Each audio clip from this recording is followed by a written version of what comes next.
देवता स्वर्ग का अमृत लेकर पहुँचे और उन्होंने कहा कि ये स्वर्ग का अमृत परीक्षित को दे दो, और जो ये परीक्षित के लिए आसन बिछाया है ज्ञान ग्रहण करने हेतु, इस ज्ञान के अधिकारी का आसन हमको दे दो, ये स्थान हमको दे दो, हम इस स्थान पर बैठेंगे।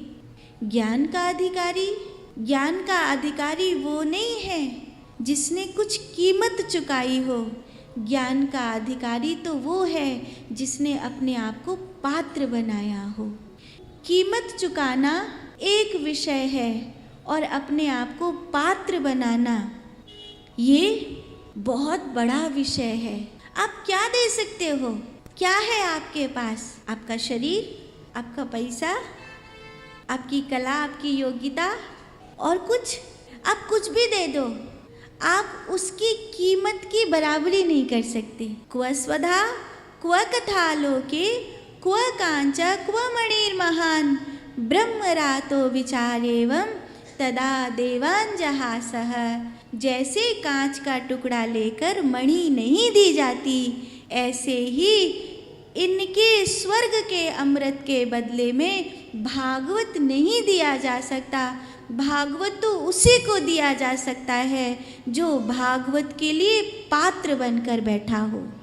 एक कहावत है, शेरनी का दूध लेने जा रहा है, सोने का बर्तन ले आया क्या?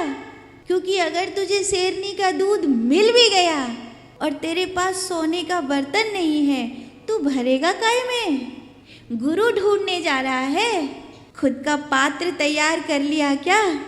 मान ले तुझे गुरु मिल भी गए तो उस ब्रह्म ज्ञान को भरेगा काय में? भक्ति से ब्रह्म ज्ञान तक की यात्रा पूरी कैसे करेगा? गुरु ने अगर तुझे कुछ दे भी दिया, कृपा करके मान ले तेरे आज्ञा चक्र को जगा भी दिया, तो उस ऊर्जा का क्या करेगा तू?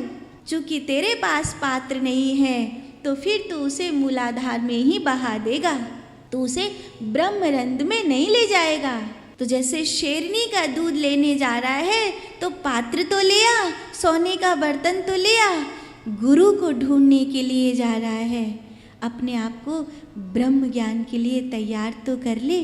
स्वर्ग का अमृत लेके आया है, अभक्तान तान से विज्ञाय न ददौ स कथामृतम श्रीमद् भागवती वार्ता सुराणानपि दुर्लभा। पर देवताओं को ये अपना अपमान लगा, उनको बात समझ में नहीं आई कि बात क्या कही गई है। एक बात के कई कई मतलब होते हैं, एक मतलब थोड़ी होता है। एक छोरा जो बार बार अपनी मम्मी ते कहे कि जे करूँगो जे करूँगो जे जाऊँगो माँ जाऊँगो जे खाऊँगो जे करूँगो, तो आकी मैया वाते डांट के कहती, अवई तू इतना बड़ो ना भयो कि मैं मना करूँ और तू वह काम में करे, खबरदार।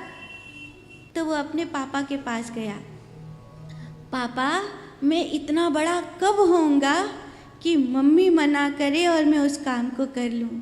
तो उसका बाप कहता, बेटा इतना बड़ा तो अभी मैं भी नहीं हुआ कि तेरी मम्मी मना करे और मैं उस काम को कर लूँ। यहाँ सवाल बड़े होने का नहीं है, यहाँ सवाल सही होने का है कि उसने सही कहा था कि सही नहीं कहा था। ऐसे ही ये देवताओं का अपमान नहीं था, ये तो पात्रता की चुनौती थी, अपमान थोड़ी था।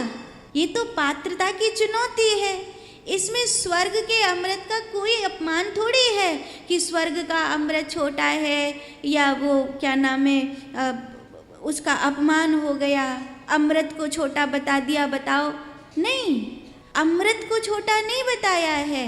अमृत अपने आप में बहुत बड़ी चीज है, लेकिन भागवत अदला बदली का विषय नहीं है। भागवत उसी को प्राप्त हो सकती है जिसके पास पात्रता हो। ये बात देवताओं को तब समझ में आई जब वो ब्रह्मा जी के पास गए। ब्रह्मा जी ने कहा, उचित है मैं तराजू लेकर तोल देता हूँ। लघुन्यानि सजातानि गौरवेण इदम महत तदा ऋषि गणा सर्वे विस्मयम परमम महत। उन्होंने देखा विस्मय होकर, विस्मयम परमम महत माने जो ज्ञान का स्रोत था, जो सारे शास्त्र थे वो एक पढ़ले पर और भागवत दूसरे पढ़ले पर तो भागवत भारी पड़ गया। इसका क्या मतलब है? किताब भारी पड़ गई ऐसा नहीं है, वो तत्व भारी पड़ गया, वो ज्ञान भारी पड़ गया। जानने वाले लोग बहुत कुछ जानते हैं, लेकिन जो ब्रह्म तत्व को, ब्रह्म ज्ञान को प्राप्त कर गया है, वो नहीं बोलेगा, नहीं बहस करेगा। और ये सामने खड़ा हुआ आदमी फलाने शास्त्र में ये लिखा है, उसमें ये लिखा है, ये है वो है, 17 बात बनाएगा, लेकिन ये खाली पीपा है, इसमें कुछ भी नहीं है। ये जानता बहुत कुछ है पर इसने पाया कुछ नहीं है।